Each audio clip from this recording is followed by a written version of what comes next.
ప్రభునందు ప్రియ శ్రోతలారా, యేసుక్రీస్తు నామమున మీకు శుభములు.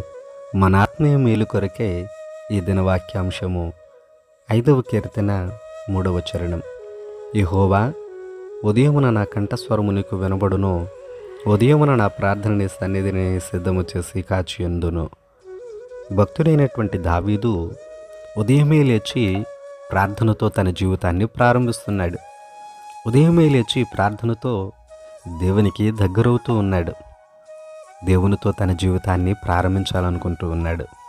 ఉదయమే లేచి ప్రార్థన చేసి మన జీవితాన్ని దేవునికి అప్పగిస్తే ఆ దినమంతా దేవుని ఆశీర్వాదం చెప్పున దేవుని కాపుదలలో ఏ విధమైనటువంటి కీడు సంభవించునన్న భయము లేక, ఏ విధమైనటువంటి ఆపదలో పడునన్న భయము లేక మన జీవితాన్ని ప్రభు యొక్క రెక్కల క్రింద చల్లని మెల్లని ఆయన స్వరము చెప్పున మనము సన్మార్గంలో నడిపింపబడతాం.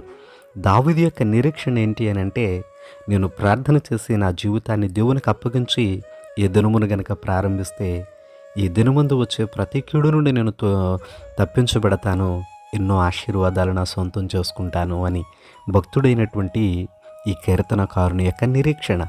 ఎందుకనంటే మనకి ఎదురొచ్చేటువంటి కీడును కూడా మనం ప్రార్థనతో మేలుగా మార్చుకోవచ్చు.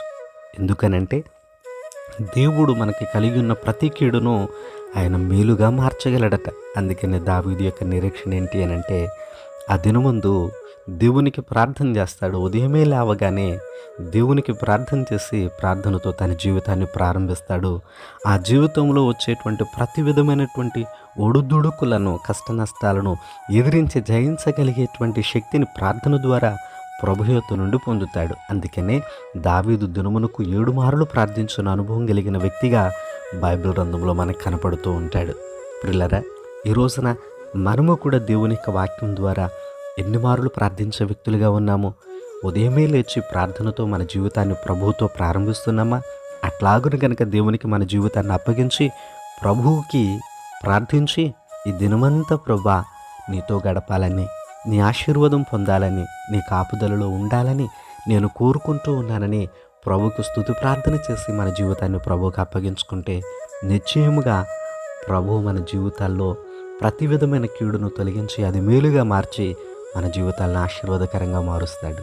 అట్లాగున దావీదు పొందాడు, మనం కూడా పొందాలని ప్రభు నామాన్ని తెలియచేస్తూ ఉన్నాను. అట్టి గొప్ప కృప ప్రభు మనందరికీ దయచేయునుగాక. ఆమేన్.